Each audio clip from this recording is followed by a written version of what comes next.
Good morning, I'm Dan DeRose with 19 News, and it is time for Cuyahoga's Most Wanted. It's a weekly segment we do featuring 3 fugitives who could be on our streets right now. It is a simple phone call that you can make, earn some reward money, and clean up our streets in the process. Every week we welcome in Detective Red Dyer with the Cuyahoga County Sheriff's Department. Detective, how are you this morning? Excellent, Dan. Just trying to keep dry today.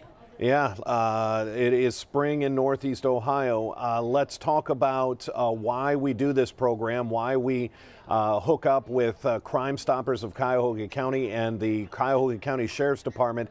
When we feature these, what is the hope from Crime Stoppers and the Sheriff's Department?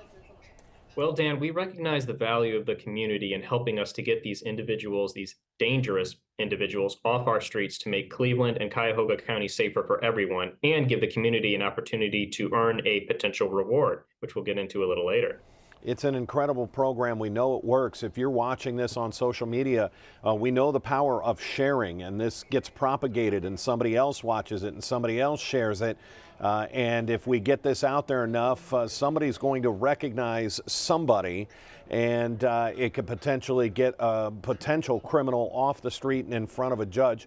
All innocent until proven guilty, but when you face charges of aggravated vehicular homicide, charges of murder, these are individuals who need to be off our streets. Speaking of, let's get to our first case. Red, this is a terrible case, and when we look at these murder cases, these aggravated vehicular homicide cases, I always think about the victim's family. We have someone who has died as a result of these alleged crimes. These families want justice. They don't just turn away after their family member is buried and say, oh, well.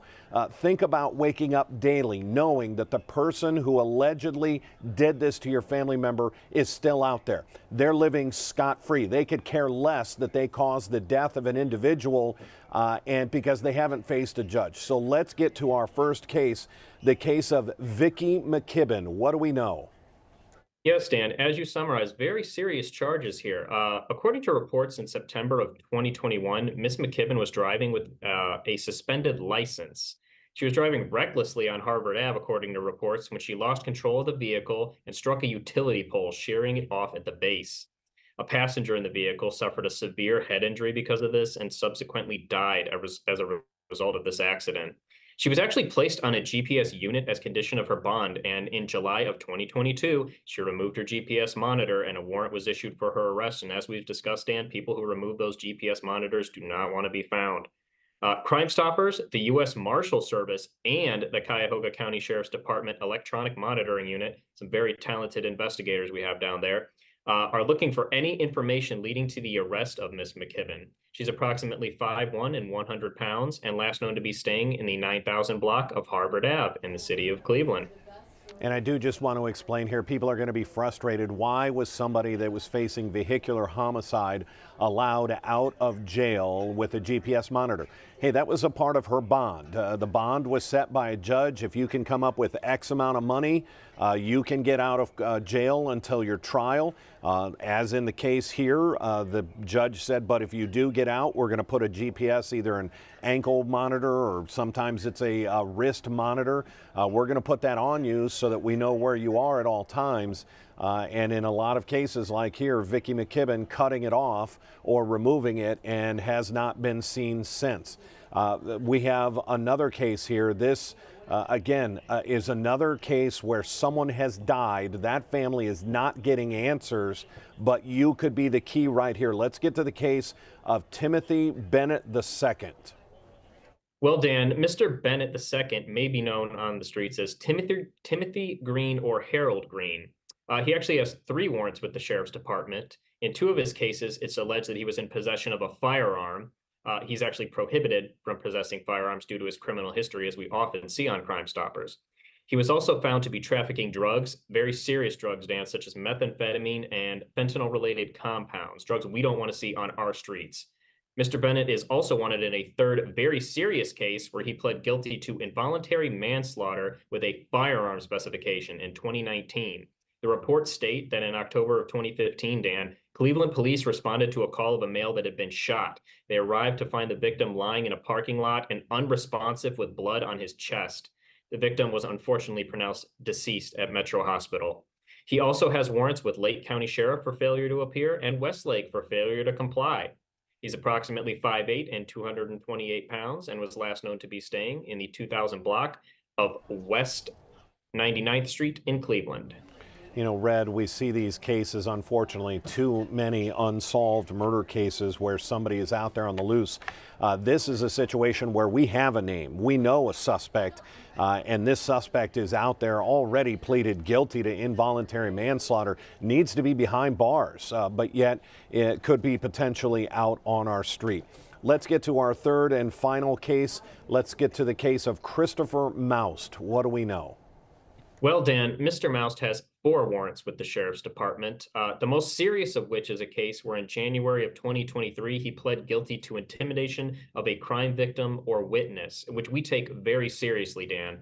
According to reports, he held a knife to the victim's throat. So we're talking about a very scary situation here. In another case, he was in possession of methamphetamine, as we see again, dangerous drugs, Dan. Mr. Mous also has warrants with the North Olmsted Police for failure to appear and Brook Park for contempt of court. He's approximately 5'7" and 158 pounds and was last known to be staying in the 2100 block of Russell Avenue in the city of Parma.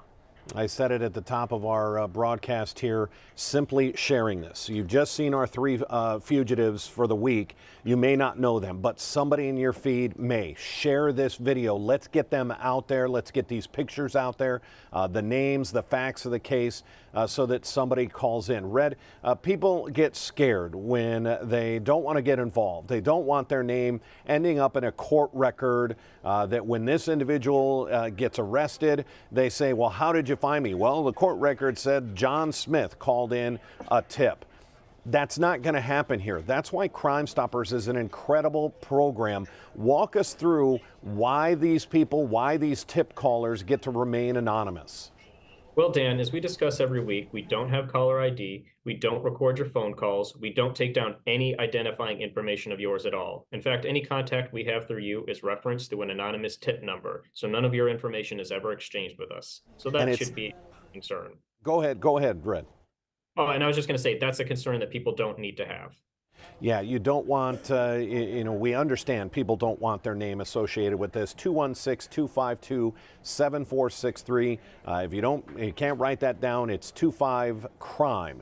216-25-CRIME is how that's spelled out. And again, you get to remain anonymous. They give you a tip number, sort of your ID number. That way, 45 days from now, you call back in, you hear that Vicky McKibbon has been arrested.